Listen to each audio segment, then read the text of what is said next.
दोस्तों, मैं यहाँ से 93 में प्यारे गैर में गया इंग्लैंड। 1993 में मैं इंग्लैंड गया तो उस वक्त ज़माना था, फ़ोनों का ज़माना कम था, तो मुझे एक वालिद साहब ने एक ख़त लिखा। उस ख़त की हेडिंग थी ये, सिर्फ वो 2 मिसरों का एक शेर था, उसमें फिर बड़ी लंबी तहरीर थी। वो शेर ये था कि है तायर न होती उस रिश्त है मौत अच्छी, जिस रिश्त में आती हो परवाज में खुदाई। ये वो शेर था जो मेरे वालिद साहब ने मेरी बुनियाद रखी जब मैं इस काबुल हुआ कि अपना रिस्क कमाना शुरू करूं। तो मैंने कोशिश की कि मैं सारी जिंदगी उसी शेर को लेके चलूं। इंसान हो, कोताहियां हो जाती हैं, लेकिन कोशिश यही की कि इंसानियत की खिदमत की है। और उसके बाद मैंने एक इंसान देखा। जब मैं वापस आया तो मेरे वालिद साहब के राय साहब के साथ बहुत दरीना ताल्लुक थे, वो इनके साथ इनके बाजू थे। तो जब मैं वापस आया फिर मैंने खुद की सियासत करने की कोशिश की, शुरू की। राय साहब का दस्ते शफ़क़त था। फिर मैंने एक और इंसान देखा उस शेर के बाद, जिसका नाम राजा परवेज अशरफ है, जिसने ये मयार सेट कर दिया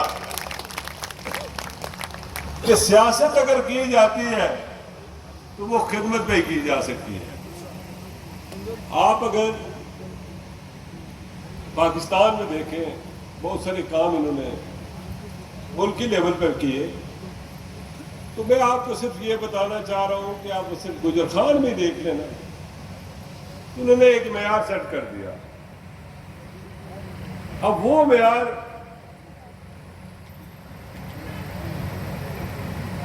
अल्लाह बहुत बड़ा है, लेकिन वो मेयार, उस मेयार पर पूरा उतरना करीब मुस्तकबिल में मुझे कोई नजर नहीं आ रहा। मैं उनके कामों पे कितनी रोशनी डालूं तो मेरे ख्याल में वो, मैं शायद 12 घंटे भी बात करूं तो गिनती करना शुरू करूं तो वो बहुत बड़े काम। लेकिन मेरे नजदीक राय साहब ने कैसे लगाई, बिजलियां लगाई, मदरा चकवा, स्वाबा चकवा, बहुत सारी चीजें, लंबी कहानी है, एक लंबी दास्तान है। तो ये लोग हमेशा तारीख में भी जिंदा रहते हैं। लेकिन एक काम जो राय साहब ने मेरे नजदीक किया ना, और इन्हीं की मार्फत, उसमें मैंने भी कुछ हिस्सा डाला, इन्हीं की बदौलत मेरे नजदीक वो बहुत बड़ा काम था जो हजारों लोगों को रोजगार इन्होंने दिया। वो हजारों लोगों के रोजगार की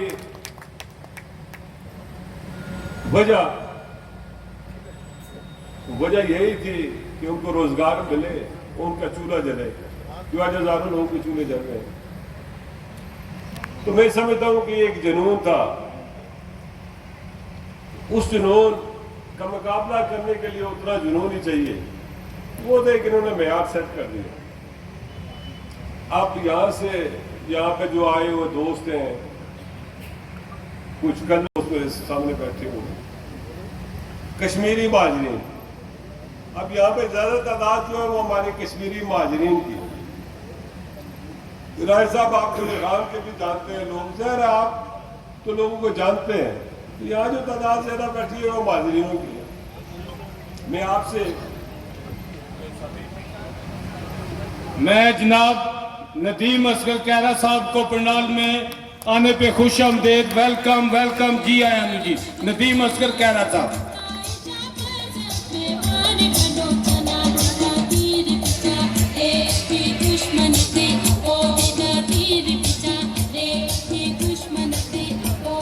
बहुत मेहरबानी कैरा साहब, आपका शुक्रिया। आप बड़ा लंबा सफर तय करके आप हमारे पास पहुंच ही गए।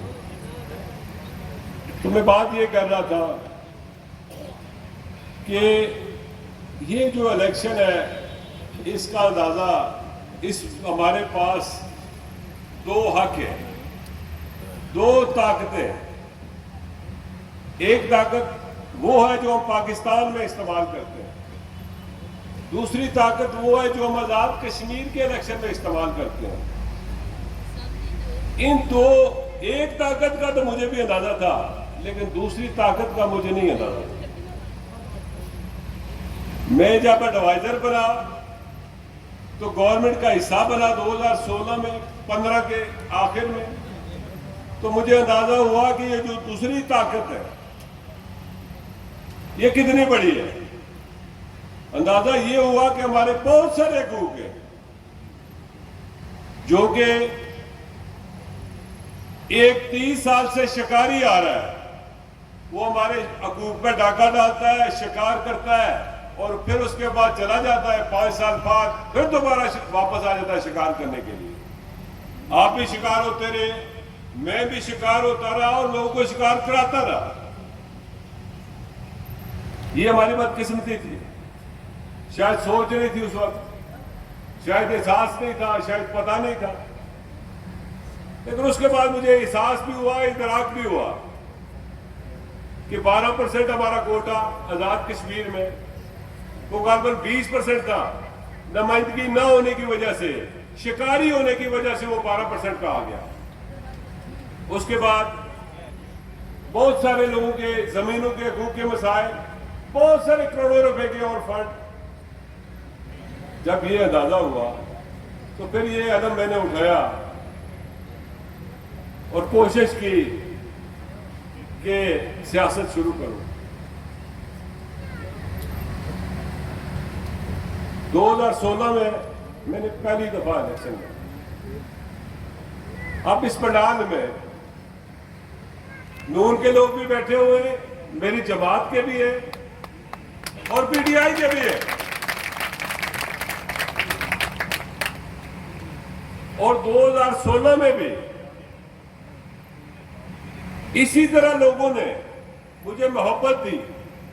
मैं इलेक्शन लड़ा, मुझे खान पूरा हमने स्वीप किया, इसमें कोई शक नहीं है कि राय साहब के काम भी बोल रहे थे, लेकिन इन लोगों ने मोहब्बत उनसे भी करते हैं, मुझसे भी की।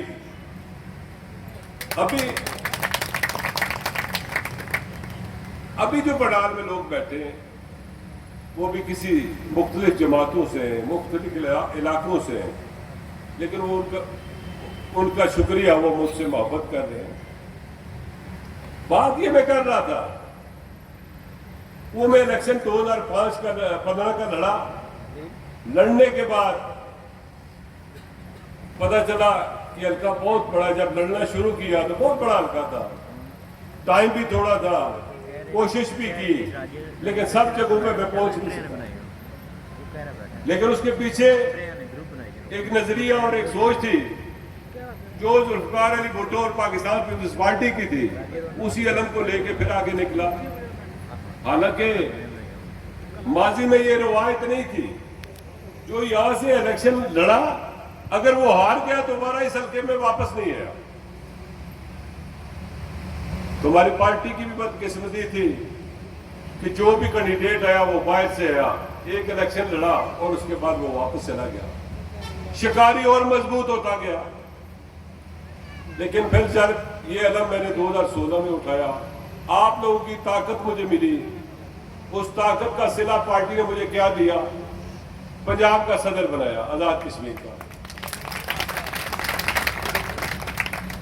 और उससे पहले 2016 में मैं अपनी टिकट की मैं लड़ाई लड़ रहा था, मेरे लीडर राया साहब मेरे टिकट की लड़ाई लड़ रहे थे। तो फिर राय साहब को मुझ पर इत्मीनान था, उस इत्मीनान को मैं पूरा करने की कोशिश की।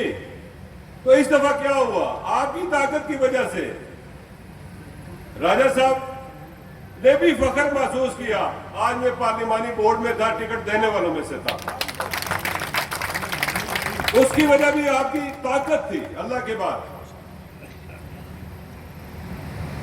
मैं दोस्तों आपको बताना चाह रहा हूं, थोड़ी सी मैं बात लंबी करूंगा, मुझे उम्मीद है कि आप मुझे बर्दाश्त भी करेंगे और सुने भी, क्योंकि मुझसे मोहब्बत करते हैं।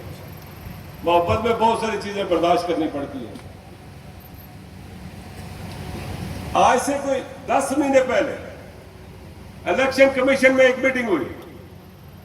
उस मीटिंग में इलेक्शन कमीशन में मीटिंग हुई। मीटिंग इसलिए हुई कि नए वोट इंदराज करने हैं। मैं चाह रहा हूं कि ये बातें आपको पता होनी चाहिए। तो वो उसमें इन दोनों जमातों का इसरार ये था कि जिसके पास बशिंदा रियासत सर्टिफिकेट है तो उसको वोट का हक होना चाहिए। और पीपल्स पार्टी की नुमाइंदगी मैं कर रहा था। मेरा इसरार ये था कि जिसके पास बशिंदा रियासत सर्टिफिकेट नहीं है उसका भी हक होना चाहिए कि वो इलेक्शन का हक, वो अपनी वोट का हक अदा करे।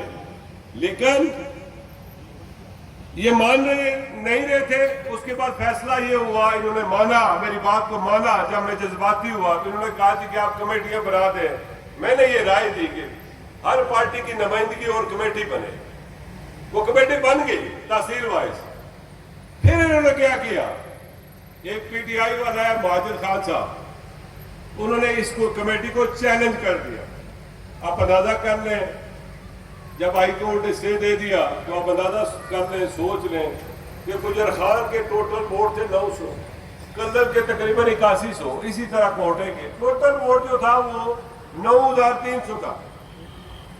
अब ये खुश था शिकारी कि थोड़े वोट है, थोड़े लोगों के पास जाना पड़ेगा। तो नजर तो मुझे भी यही आ रहा था, लेकिन जमीर ये मान नहीं रहा था। जमीर ये कह रहा था कि ये लोगों का हक है, लिहाजा इनको वो हक मिलना चाहिए। तो मैं यहां से उठा मुजफ्फराबाद गया, ये रिकॉर्ड की बात है, और वहां जाके वकील किया और उसके बाद वो फैसला हमारे हक में हुआ और दोबारा कमेटियां बहाल हो गई।